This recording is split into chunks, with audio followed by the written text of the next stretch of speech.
Unspoiled Network podcast. This is Spoil Me, covering Ninth House, chapters 12, 13, and 14. In these chapters, Alex dies. Just a little. Just a drop. Just like for a minute. And we find out the cost of her forgetting to accompany a friend to a frat party. Welcome to Spoil Me.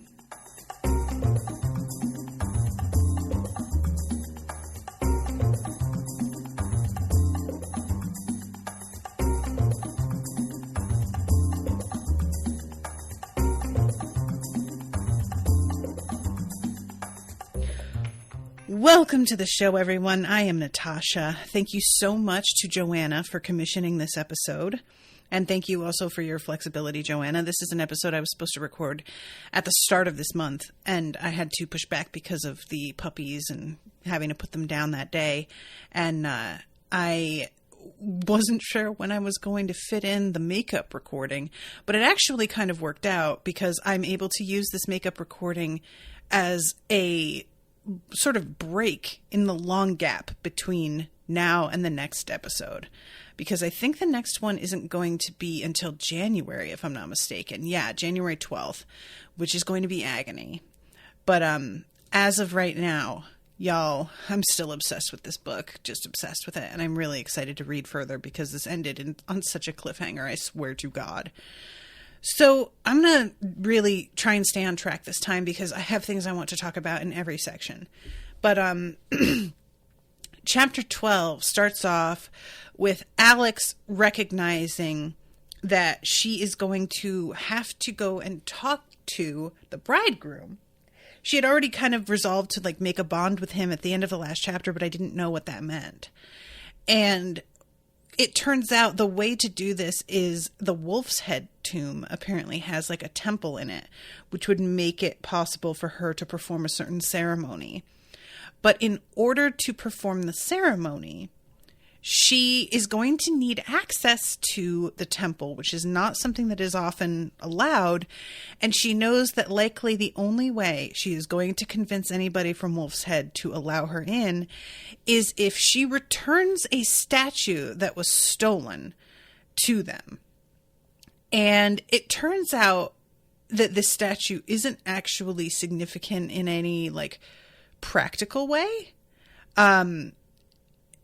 It's let's see, a statue of Romulus and Remus, which those names are ringing bells for me, and I'm feeling like this is something in Greek myth, but I don't actually recall. So let me go ahead and look this up, because I feel like this was something that I saw referenced when everybody was looking up the names of characters from Harry Potter.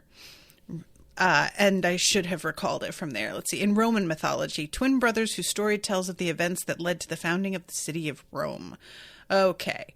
The statue I'm seeing in this little, because when I searched their names, a statue came up, and it is young kids sort of under the teats of what looks like a giant wolf, drinking directly from the teats of the wolf.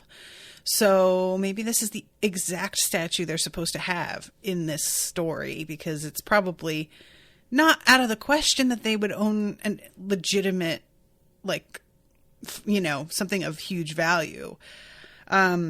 Anyway, so evidently this statue was stolen from Book and Key, or by Book and Key, I think, is it? Or Scroll and Key. That's the one.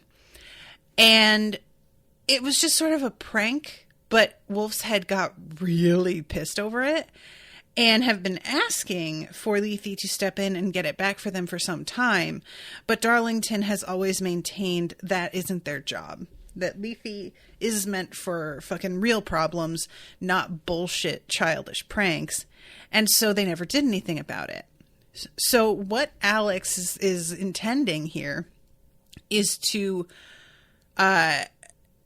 go in there, take it back, and then use this as a leverage to get access to the temple. I'm sorry, everybody. I had a phone call just start right then, and I am easily distracted. Let me put this on Do Not Disturb. Oh, there we go.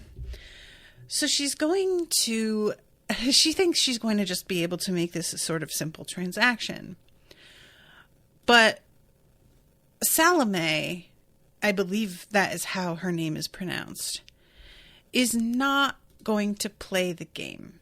Her intent is to take the statue back and sort of use the fact that Alex got it by stealing as armor against Alex being able to sort of do anything in an official capacity to hold her to the fact that she broke their agreement.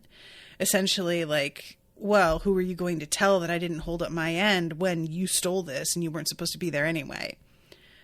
And we have this really fantastic scene that I love so much for so many reasons. I'm going to read this.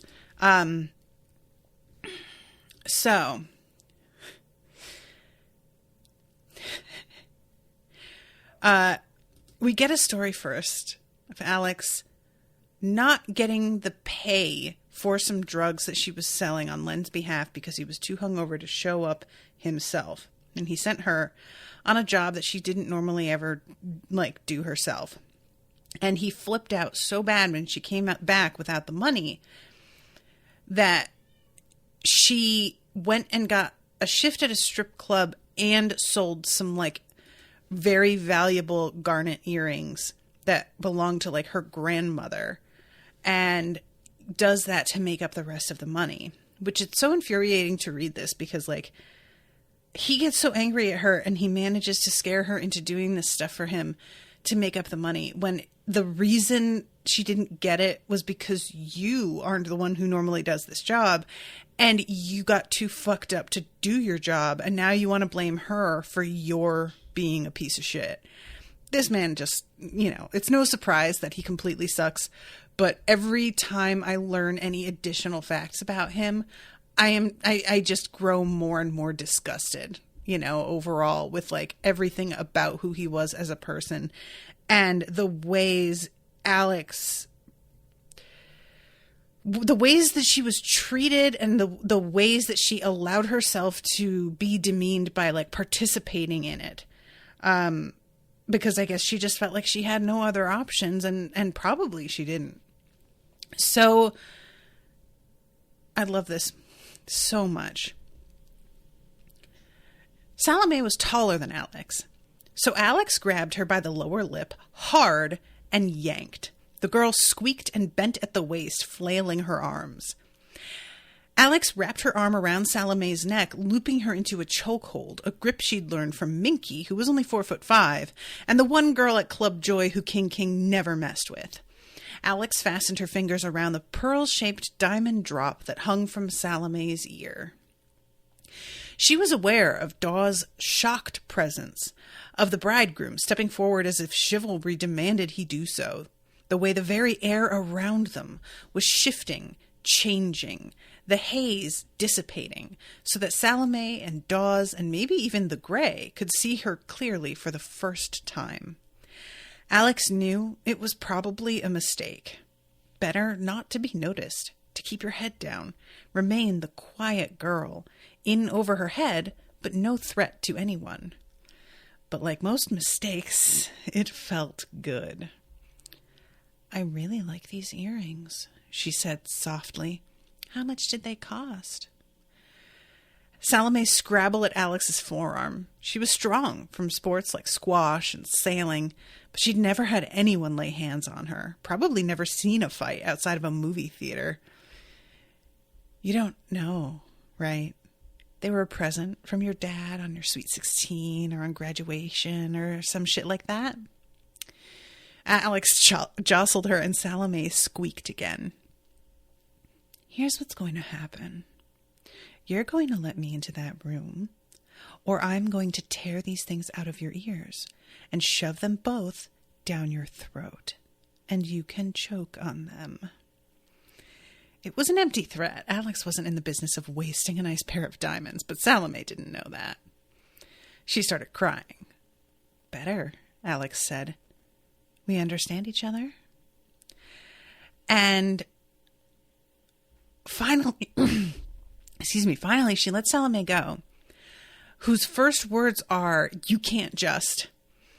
The snake inside Alex stopped twitching and uncoiled. She curled her hand into the sleeve of her coat and slammed it through the glass case where they kept their little trinkets. Salome and Dawes shrieked. They both took another step back. I know you're used to dealing with people who can't just, but I can. So give me the key to the temple room and let's get square so we can forget all about this.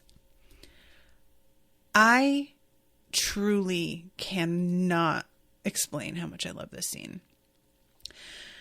Firstly, I love the suggestion that this is who Alex really is. And we've seen this suggestion before, but this is really the first time that we have personally seen her act out in real time. Every other thing that we have heard about her acting out has been sort of in a flashback or suggestion. It's never been written out on the page for us to see as it's happening. Which I guess this is technically kind of a flashback, considering the way that this, this book is bookended. Is that the way I want to say that? You know what I mean? But it's the framing device.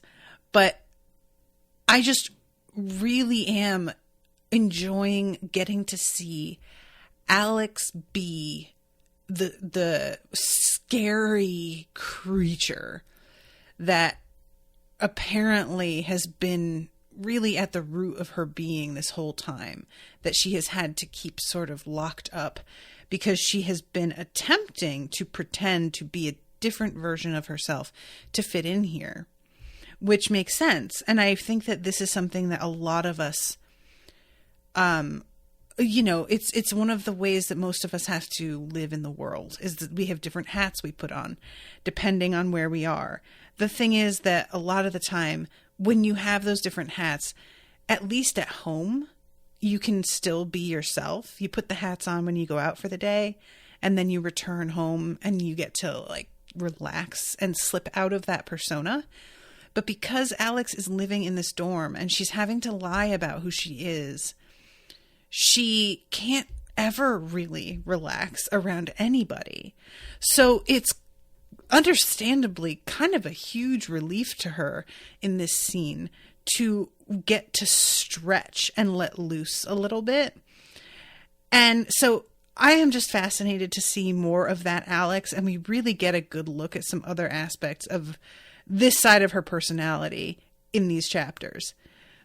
Then, the other thing that I love about this so much, and this is something that I am deeply guilty of, the concept of "you can't just" comes up several times. It comes up here, it comes up when she's questioning Tripp, and then she uses the line herself when she's talking to Detective Turner later. And the line "you can't just" is a really telling one in so many senses. But it does speak to a person who has been raised or gotten to live in a very protected, privileged position for a long time. And when I say I'm guilty of this, I mean in a very specific way. So I'm going to get political here for a second, but no surprise if you listen to this show. I think you're familiar with the fact that I fucking do this. The thing that I keep thinking of in regards to this is the ways in which a lot of us privileged Americans, especially people who are white or white presenting, who are cisgendered, who are straight, who are able-bodied, a lot of us have been operating under a certain assumption about the way our government and justice systems are supposed to work. And because of the fact that up until the last decade, everybody wasn't walking around with cameras and video cameras, especially in their pockets, we have all been under the impression that things are mostly on the up and up. And even though there are going to be some bad apples, that it's mostly the exception. And that things, for the like general purposes of our viewpoints, work the way they are intended to work. And when I say intended to work, there's an asterisk there, because when I say that, I mean the way that I thought they were intended to work. And now I've begun to learn that they are working the way they intended to work, but the way I thought that they were intended is not the way they actually are intended. So when an absolute madman was elected president, and he started to be able to do whatever the fuck he felt like, and say whatever the fuck, and everybody sort of either believed it or went along with him even if they didn't believe it because it was helpful to them, when they were able to just like break rules or things that weren't officially rules but long-held traditions, I realized how much of the way our government and our justice system operates is purely based on custom and like an innate sense of ethics that have to be upheld but are not actually enforceable. Does that make sense? So essentially, like, for example, there have been a couple of votes that happened in different states where and I wish that I could remember this exact example, but there was one where the Republicans told the Democrats that there was like an event going on where they were required to be, and they went to that event. And then the Republicans who were back at the state capitol, they held a vote. And because none of the Democrats were present, they were able to vote completely unobstructed. And that is a true story. And it just came up in my Facebook memories, the like article about it. And I wish I could remember exactly what it was, but I'm sure if you are able to like fashion your Google query, you will be able to find what I'm talking about. And this is the sort of thing where my instinctive reaction is, you can't just, they can though. That's the thing. They can though. And what I find fascinating here is that Alex is the one who's like, I can though. But most of the time, she's at the fucking mercy of people who can say, I can though. Normally, she isn't in this position, but because this is like a very one-on-one situation, and she can get physical, it can be handled this way. But in situations that are like involving greater stakes and greater powers, other people would be able to say to her, we can though. And it's just interesting to me how different it feels depending on who it's coming from. And how gratifying it is to watch her handle somebody who isn't used to problems being dealt with like this. Because the power structures that they normally operate within are a lot more passive aggressive instead. So there's something really enjoyable about watching Alex turn things from passive aggressive to aggressive aggressive. I am just a big fan of outright aggression versus passive aggression. It is a lot simpler. It's a lot more honest, in my opinion. And I just don't have a lot of tolerance or respect for passive aggression. It often feels really cowardly to me. And I recognize that there are times where that's just how a person knows how to communicate because of their various traumas. And I have to, like, I've started to appreciate that as a coping mechanism a little bit more. But I admit I am really impatient about it a lot of the time. So the whole thing is just, it's a sort of interesting microcosm And I'm wondering how many further problems Alex is going to solve this way, because this feels like she's really opened a door and she has let this part of herself out. And by the way this section ends, I'm wondering if she is going to be doing something serious at the start of the next chapters. So we'll see. But anyway, she manages to get Salome to let her into the temple. And I love how disapproving Dawes is. She is not used to this. Later on, Dawes says something like, "Are you going to threaten me next?" And Alex is like, "Do you think I'm going to?" And Dawes has to take a moment and be like, "No, I don't." But she seems genuinely surprised at the fact that she has reached that conclusion. So Salome leads them to the temple and then bails. Is basically like, "I don't want to be around if something goes wrong." And I love this. Alex says to Dawes, "Well, what could go wrong?" And Dawes is like, "Did you read the fucking ritual?" And she's like, "I mean, kind of." And it turns out that in order to communicate with the bridegroom, whose name we find out is North, she has to die. And she wasn't quite realizing this. So yeah, things could really go quite wrong. And she agrees to do this. And there is a carob pod that is put in her mouth that she has to bite down on when she is ready to return to the land of the living. So she kneels down, and there's this sort of weird stream cutting through the temple. So she puts her face in it, and Dawes has to hold her face in the water until she drowns. And I really appreciate this, that initially she's like, "Yes, this is what we're going to do." And as it's starting to set in that she is going to die, she begins to panic, fight back, think that Dawes is in on it, that she's here to kill her explicitly. Like, it turns into this outright paranoia because she doesn't want to die. And this experience is just, it's one thing to say, "Yes, I'm going to die," a little, but it is another thing to really like experience this. So I like the fact that this is not easy for her. You know, this is not something that she was as sanguine about as she seemed to think she was going to be.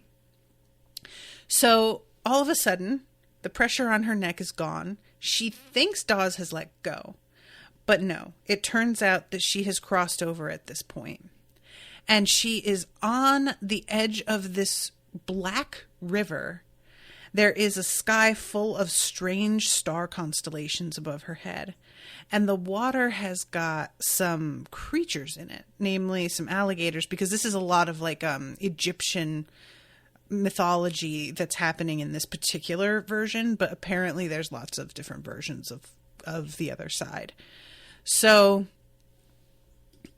she has this conversation with the bridegroom, who it turns out didn't murder his wife. It's not as simple as him saying, "I didn't." It could be, he basically says, "I didn't." It's a weird, so I'm going to read this. "I was under the impression you'd murdered her. I'm aware. You didn't shoot her then yourself?" "I did not. Whoever killed her was responsible for my death as well. I don't know who it was, just as Tara Hutchins may not know who harmed her." And it's weird because he says, "I did not," but he says that specifically to "shot her then yourself." Later on, when she asks whether or not he did it, he doesn't explicitly say no. He says, "I loved her more than life." That isn't an answer. He took a deep breath, summoning his composure. So, and then he just says, "Speak your true name and let us make our bargain." And he doesn't just say, "No, I didn't kill her." He says at one point, "I as good as killed her because I failed to protect her." but he's dancing around something here. It's sus. That's all I'm saying. So amongst this, she's talking about Tara and asking him to talk to her about who killed her. And I really wanted her to be a little bit more specific with her question, because she already did that ritual where she was able to see through Tara's eyes at the moment of her death. And we know that what she saw was her own boyfriend. But I don't know if this question being asked is going to yield any different result than what Tara was able to actually see with her own eyes at the moment of her death. Like, I feel like she is going to get the same answer as she got from the first ritual, unless she is a little bit more specific in her questions. And I am unclear on like exactly how much North is obligated to try and get additional information for her, because it could be the kind of deal you make with like the Fae in a lot of stories where they stick to the letter of their word, and technically they have fulfilled their end of the transaction, and so there's nothing you can do. There's no real recourse.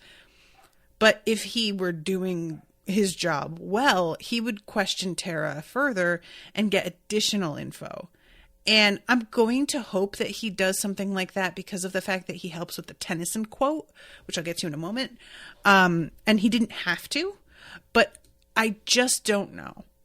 And anyway, in recompense, she has to find out what actually happened with his wife essentially being murdered, his fiance. I don't recall if it was, he calls her his fiance. I guess that this happened right before they were about to be married. I had thought that it was right after they were married, but apparently not. So, yeah, I was responsible for Daisy's death. Even if I didn't deal her the blow, I failed to protect her. I owe her justice. And I just think it's interesting that he can be so confident he didn't do it, but not seem to be able to remember very much otherwise. And I don't know, something about this is fishy.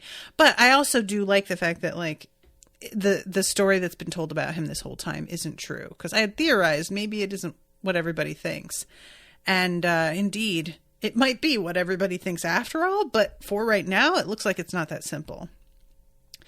And he mentions that Darlington had been looking into the murders, which surprises her because the bridegroom is a real touristy ghost. And she uses, when she's like imitating the way that Darlington would have talked about this, she uses the word tawdry. It's something that is really a salacious story for its time. And she knows that he would not be somebody who was like wanting to spend time on a murder that felt, you know, kind of lurid and trashy. So at first she's just like, there's no way. And North has to be like, no, he came to the site of our murders and took photos and stuff. Like, he was definitely researching something. But because all of his research is in the house on Orange Street, I can't get in because it's warded. So I have no idea what he found. So, you know. And then she asks a question that I really loved, which is, did you send the Gluma after me to force me into the position of being like panicked and worried enough that I make an alliance with you? And that was very good, because that is not something that would have occurred to me. But the fact that Alex has worked basically like with a con man for so much of her life at this point, it makes a lot of sense that she would think of it, because she's got to be on the defensive a lot more than me. So good call, girl. So anyway, they make this pact. And this is when he says the Tennyson quote, "You thought me sleeping, but I heard you say that you were no true wife. I swear I will not ask your meaning in it. I do believe yourself against yourself, and will henceforward rather die than doubt. Rather die than doubt Tara's tattoo. Idols of the king," she said. She'd had to read the whole long sprawl of Tennyson's poem as part of the preparation for Darlington's and her first visit to Scroll Key. There were quotes from it all over their tomb, tributes to King Arthur and his knights, and a vault full of treasures plundered during the Crusades. Have powers on this dark land to lighten it, and power on this dead world to make it live. And so this connects Tara probably to Scroll Key, because it is unlikely that's a coincidence. So he basically tells her, you've got to find something that has either Tara's spit or her sweat, anything like effluvia is the word he uses, and throw it into any body of water. After we have done this like bonding between the two of us, I will be able to come to you through any body of water. So she chomps down on the carob pod, and then she has to really fight to find her way back to shore.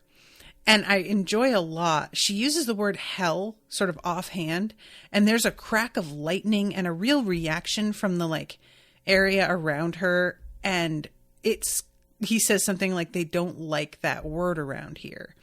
And she's unclear if he means like the gods or the dead or what. But when she starts to be yanked in the wrong direction on the river as she's turning back, it gets very dark and it's hard for her to see her way back to the shore. So she uses the word hell a couple more times to cause lightning to crack so that she can spot the shore and figure out which way to go. And I just really enjoy the metaphor of her like breaking the rules in order to give herself a guide to safety. That just feels very on brand. It's good. It's good shit. So she comes back and Dawes is of course hugely relieved that she is not dead. And then we go to a description of, let's see, Book and Snake. We may wish to pass more quickly over Book and Snake, and who could blame us? There is an element of the unsavory to the art of necromancy, and this natural revulsion can be nothing but increased by the way the Lettermen have chosen to present themselves. When entering their giant mausoleum, one can hardly forget one is entering a house of the dead. But it is perhaps best to put aside fear and superstition, and instead contemplate a certain beauty in their motto: everything changes, nothing perishes. In truth, the dead are rarely raised beneath their showy pediments. No, the bread and butter of the Letterman is intelligence, gathered from a network of dead informants, who traffic in all manner of gossip, and who needn't listen at keyholes when they can simply walk unseen through walls. And then from the Lethe Diaries. Tonight, Bobby Woodward coaxed the location of an abandoned speakeasy from what looked like little more than the remnants of a spine, a broken jawbone, and a hunk of hair. There is no amount of jazz-age bourbon that can make me forget that sight. And that was written in 1965. So that's our little intro to that section. And then we go to Chapter 13, Last Fall. And this is all from Darlington's point of view. Because I want to give enough time to the events that happen in 14, I am going to try to cover this adequately, but I'm not going to spend a ton of time on it. I find it really interesting, though, because we know that Darlington is somebody who grew up in a privileged way that Alex didn't. But there has been a sense with him of still not quite being the same as a lot of the extremely entitled kids that she is often surrounded by. And when we find out the way he grew up, we get a bit of a look at that. And I really enjoy getting to see a character who has certain privileges, but also deeply lacks for others, and how big a spectrum there is in that. So Darlington was, I don't want to use the word abandoned by his parents, because the word abandoned usually is meant to be and never seen, that he never saw them again, or they never like came to see him or looked for him. And that's not exactly the situation here. He is still like in touch with them enough and sees them occasionally, but they don't really care about him. They have him and then want to like live their lives as they did before having a child, which anybody who has had a kid, and even many of us who have never had a kid, knows that's not how that works, which is something that I think a lot of people really underestimate the intensity of the shift in your whole life, because I have seen that in others, the ways that everything that they do have to change. And even just having taken in these puppies that I've been taking care of the past like month, it is astonishing how different my daily routine is now than it used to be. There's a lot less sitting down. I'll just say that. Still a good amount, especially compared to like actual parents. But it is just deciding to keep one of these puppies. Owen and I had to have like a big talk the other day about how the way that we used to be able to sit in front of the TV for 3 hours and dick around on our phones, that is simply gone. We can't do that anymore. And it's just, his parents didn't want to give any of what they already loved about their lives up. And his grandfather, the vibe that we get eventually from Darlington is that he suspects his grandfather regretted the way he raised his actual son. So he's trying to get a second chance in the way he's raising his grandson. So Black Elm, the home, is essentially a money pit. And we find out about the business that his grandfather had used to run, which was making these like these leather boots that were incredibly uncomfortable. Not leather, sorry, rubber. And because the rubber boots were at the time the only like waterproof option, despite the fact that they were super uncomfortable, people had to buy them.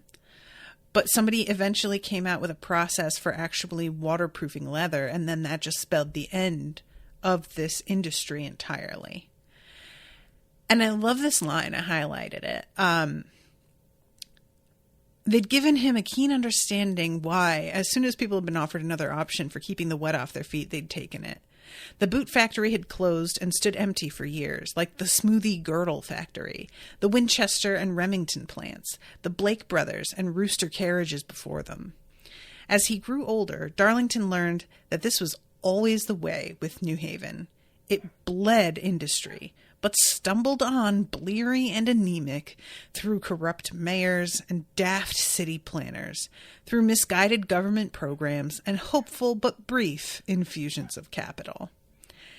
If that isn't the fucking exact, like, when I think of New Haven, I think of a city that's trying so hard to be vibrant and just never really, it's just never quite there. There's something always going wrong.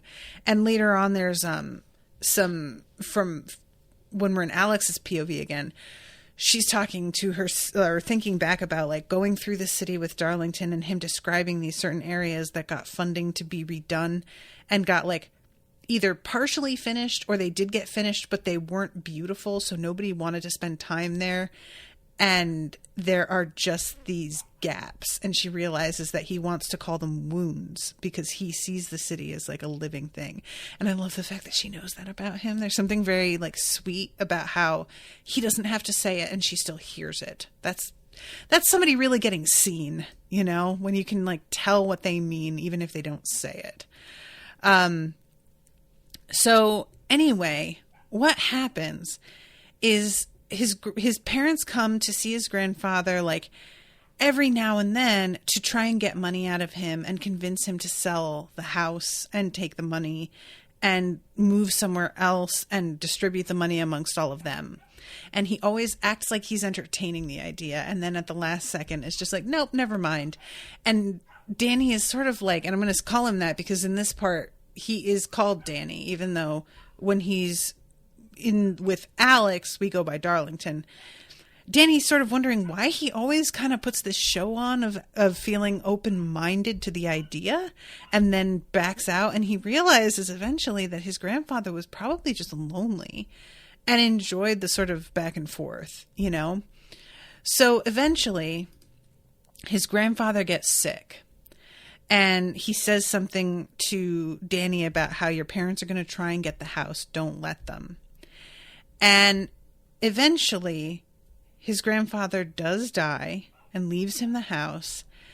And there is this very interesting moment that I like, when he is talking to his mother, and she says something about how you're still a kid. You have no idea what the world is like. And I envy that. That's not what you envy. The words emerged low and cold, exactly the way Danny wanted them to sound. But his mother just laughed. What do you think is going to happen here? There's less than $30,000 in the trust for your college education. So unless you think you'd like to make some friends at UConn, it's time to start reevaluating. Your grandfather sold you a false bill of goods. He led you on, just as he led us on. You think you'll be some lord of Black Elm? You don't rule this place. It rules you. Take what you can from it now. And it's really interesting because, first of all, the fact of him trying to like be low and cold and then her just laughing, that is really like, that feels like such a sort of accurate look at what it's like a lot of times to be a teenager. Is you think you know a situation, and people who have more world experience or a greater understanding of a situation because they have more context are just like, oh, wow, you really thought you were saying something, huh? But sweetie, no. On the other hand, I don't think he's entirely wrong. And I think because he has such an emotional connection to this house, his mom just doesn't appreciate the way he feels about it, and the fact that maybe he is a little bit more right, because there is an aspect of this that she understands that he doesn't, but that's also true in the other direction. So what he finds out as time goes on, he sort of like retreats into one room and doesn't leave. And eventually his parents just drive off and leave him alone in the house, which he had never thought could happen. And he keeps living there without, like getting back in touch with them or paying any of the bills. And eventually they turn off the electricity and he just keeps living there. And when his parents come for Christmas, he won't let them in. And there's this beautiful line. When Christmas came, his parents appeared at the front door of Black Elm, rosy-cheeked and smiling, laden with presents and bags from Dean and DeLuca, Jaguar idling in the drive. Danny bolted the doors and refused to let them in. They'd made the mistake of teaching him he could survive.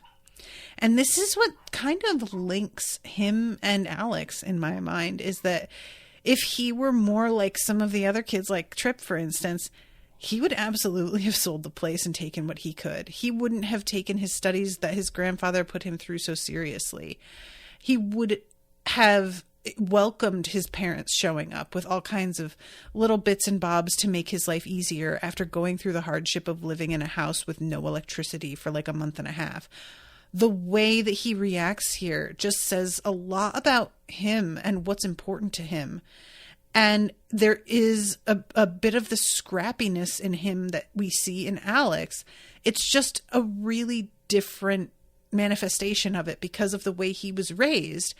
And especially considering, like, before I knew what Alex's mom was like, I was assuming that she had been brought up by somebody who didn't care that much about her. But now I know her mom did care, but Alex's circumstances had turned out in such a way that she didn't really feel like she had anybody in her corner.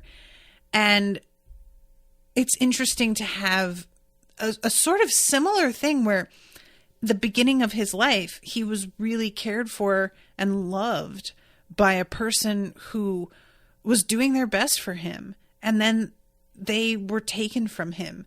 And it's just, Alex sort of rejected her own mother, whereas his grandfather actually died. So the situations are different, but also Alex was like forced with this gift, in quotes, that he wasn't.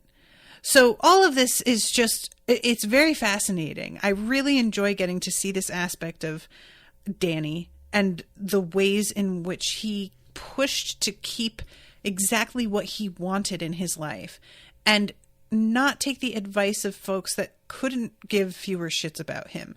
He wanted to uphold the values that had been instilled in him by his grandfather. And eventually, because of his like fascination with sort of occult stuff, he makes that potion. And it's supposed to be the one where you can see grays, and he makes it wrong. He stumbles out of the house for help, apparently, and is found by a mailman or a UPS guy, I think. And because he's like outside with blood coming out of his eyes and his ears and his mouth. And when he wakes up because he doesn't have any money to like keep going to school and then maintain the house, like it's truly actually kind of draining him the way his mother warned him. He wakes up in the hospital and Dean Sandow is there with an offer for him. And this sort of answers my question about why it is that he was taken into this position when it's explicitly said that those who have an interest in the occult and stuff shouldn't really be considered for the position that he's in. He just proved himself in another way, willing to take certain risks and to be at a disadvantage in a way that could be exploited. So, makes sense. So, okay, now let's go to chapter 14. And unfortunately, I have so little time left. I am going to kind of have to make this quick. But we have a really lovely kind of scene with Alex and Dawes where they're bonding over what just happened. And there's a real sense of Dawes starting to be won over by Alex a little bit. And it's not like they're best friends, but there's just a sort of vulnerability here. And I just really am hoping that they'll be able to move forward with their relationship and become better friends and allies. But eventually, Alex is like, all right, I'm going to have to do something. And she goes to talk to Tripp about his relationship with Tara. And it's such a great scene because first she goes up to him in like the cafeteria or something and has to have a back and forth with some of his friends who are not prepared for her to be as like quick and with the comebacks as she turns out to be. You want to ask me to prom, Stern? Depends. Gonna be a good little slut for me and put out? Tripp's friends whooped and one of them let out a long, oh, shit. Now they were looking at her. I need to talk to you about that problem set. And one of them says, bring him home early. Why? She asked. You want seconds? They whooped again and clapped their hands as if she'd landed an impressive putt. So she grills him here about Tara. And she has to really walk this line because he is so used to dealing with certain people in a certain way. And she has to simultaneously intimidate him, but also make him feel like she's his friend and on his side and looking out for his interests so that he will tell her enough, but also be careful to not repeat to anybody else that they had this conversation because she has to make him feel like he's got something to lose if he goes and blabs. And it's just such a great little like character study in terms of watching how Alex figures out moment by moment just how to handle him. And considering the ways that she has had to live, it makes sense, again, that she would be really good at sussing out people's psychology and just kind of watching for like the ways they respond to body language or phrasing and adapt immediately to whatever she's seeing as a reaction from them. I just think this is so wild to watch. So he eventually tells her that, yeah, he was sleeping with Tara. And she has a very different perception of the relationship because he's thinking she was fun. And she's like, oh, yeah, Tripp didn't understand that she saw him as a customer and that she would be sleeping with him because it kept him coming back. And it wasn't actually about the sex or having a good time with him. It was purely just to keep him happy. So eventually, when she asks, who did you see her with? We get an answer that we don't actually hear until later when she's repeating it to Detective Turner. And this whole thing, by the way, she was trying to find Tara's address so that she could go to Tara's house and get something of hers to use in the ritual with North. And he doesn't have Tara's address because they always used to go to his place. So what she decides to do is go to Turner and pretend that she already knows where Tara lives, which is really interesting. And she does the thing where she plays as if she is Trip, in the sense that she can see from how, again, adapting in the moment, Detective Turner reacts to her saying certain things in certain ways, that he responds the most favorably and underestimates her the most when he thinks that she's the same kind of entitled rich kid as the others at Yale. So she decides to sort of play up that type of personality, like all the cliches that go with that, in order to get him to sort of drop his guard in a way that he wouldn't otherwise if he could see just how calculating she is. And there's a mention, the man could dress. He wore a simple staid charcoal suit, but the lines were sharp, and Alex saw the careful touches, the pocket square, the thin lavender stripe on the tie. Darlington had always looked good, but effortlessly so. Turner wasn't afraid to look like he tried. I really want to know who would play him if we were to, because I got some ideas. I'm just saying. So yeah, this is when she says something about how she went to Tara's house, and he immediately falls for it and says something about how if you go back to, I can't remember what he calls it again, like Green Landing or something, the name of the street that she's on. I'll let them know that you're out here in, what's the word I want? Meddling, basically, in my case. So this just, she doesn't get an exact address, but it is enough for her, because he says something about don't cross the tape. It's enough for her to probably walk up and down the street and figure out which one is her house.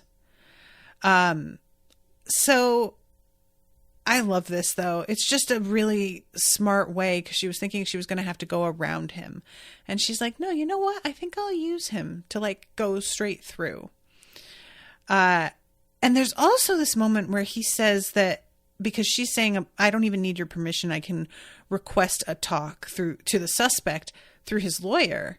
And Turner says, as soon as I leave this meeting, I'm calling him and letting him know there's a crazy girl trying to insert herself into this case.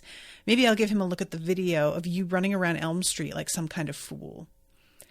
And this is also something that she can sort of use, the fact that he thinks that she's not all there mentally. But it's also a really fucked up thing, because we know how real that attack was, and for it to be used against her in this way is gross. So after she gets this info, she heads back to her dorm room, because she does have some actual work she has to do for school. And she's thinking over everything. She had done some investigating into the bridegroom and looked at their photos. And there's a mention of how the woman was sort of a little saucy and inappropriate sometimes, which really warms Alex to her. And she gets to her dorm room, and Lauren and Mercy are sitting on the couch, and Mercy is sobbing. And unexpectedly, we get another sexual assault plot line. And I'm starting to realize just how heavy this is going to be here, because like, it's not like Leigh Bardugo never includes this sort of thing in her stories, but between this and the threat that Turner makes about showing the video, which it's a video of her being attacked, but it doesn't look like that's what's happening. And then this with Mercy and she's being raped, but it doesn't look like that's what's happening. It's really clear now to me what it is Leigh Bardugo is doing in a broad stroke in this story. And I'm really wondering how she's going to be able to pull this off, because I would have a bigger problem with sexual assault if it felt like it was dropped in a way that didn't seem purposeful. But now I am really trusting that this is like thematically what she's doing, in all caps, you know? So now I'm feeling like, as much as it's still horrific to read, I'm feeling a lot more comfortable with what she's doing, because it seems like she has a point she's making. She's like heading somewhere with all this. And so there's a video that was taken and texted to her by Blake Keeley. There was a story about him kicking a kid from a rival team in the head during a game in high school. The player had been on the ground at the time. Every college had revoked his scholarship but Yale. He had become an Abercrombie and Fitch model. His posters were plastered all over the store's windows on Broadway, giant black and white images of him emerging shirtless from a mountain lake, hauling a Christmas tree through a snowy wood, snuggling a bulldog puppy by a roaring fire. And the video he sends is of an apparently completely sober and fully consenting Mercy participating in sexual acts. But based on how Mercy is behaving now, it's very clear she didn't want this, didn't know she was being filmed. Like, none of this was part of what she thought was happening. And eventually she opens her mouth and Alex can see that her tongue is purple and recognizes it immediately as what happens when people take Emerity, which is the drug in the last section that acolytes took to give up their will to whoever was ruling for that evening on Halloween. And this is another instance of you can't just. For me, I assumed that a drug as dangerous as something like Merity would be extremely difficult to get your hands on. It never even occurred to me that fucking frat boys would be able to just grab it up and use it however they felt like at a party. So I just had this innate trust in the system that there's like a protection there, and there's not. And there was no reason for me to think that there was, except for my instinctive belief that people have logic and integrity, I guess, you know? Like, so it's just, the whole thing is just so awful, because obviously Mercy knows she wasn't able to stop herself, but the video doesn't look like she was drugged. It doesn't look like she was drunk. It doesn't look like she was unconsenting. So it's just the actual evidence in front of their faces is not useful for her to go to the police with this. And it's a true fucking nightmare. And of course, Lauren is really pissed because Alex was supposed to go with Mercy to the party and she fucking forgot. And she had good reasons for forgetting. I'm not trying to say that this is like, obviously Alex had various attacks and all kinds of shit going on, but she wound up, Mercy, going with these other girls who didn't really care about her very much. And it's not even that they were like careless so much as they didn't know Mercy very well.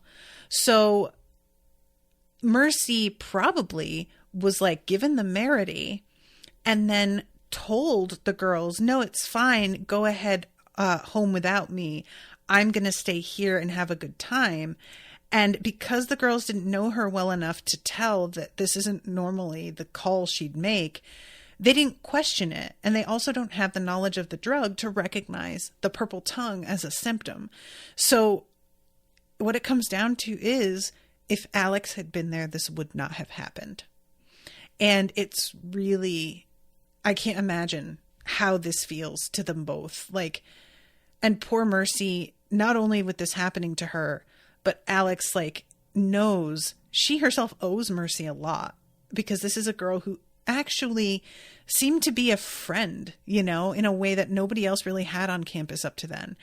So she owes her and just didn't pay that back. And so there's a real sense of guilt that it is just overlaying the regular guilt that would be here. And she's like, all right, well, I'm going to Omega House where he lives. And Lauren says, and do what? And she's like, I'm going to fix this. Alex knew she shouldn't have riled Detective Turner. He might have been willing to help if she hadn't messed with him. It was possible he still would. Part of her believed he really was one of the good guys, but she didn't want to rely on Turner or the law or the administration to fix this, because the video would still be out there, and Blake Keeley was rich and beautiful and beloved, and there was a big difference between things being fair and things being set right. And I am absolutely giddy to know what being set right in this situation looks like to Alex, because I can't even imagine. Genuinely do not know. So, yeah, these are such good chapters. Oh my God. I have to wait so long until the next recording, almost a month, and I am going to die. Well, what can you do? All right, I'm going to wrap up. Thank you again so much, Joanna, for commissioning this. Really enjoying it. Thank you to all of you who are listening. Appreciate you all. Until next time, toodaloo, motherfuckers.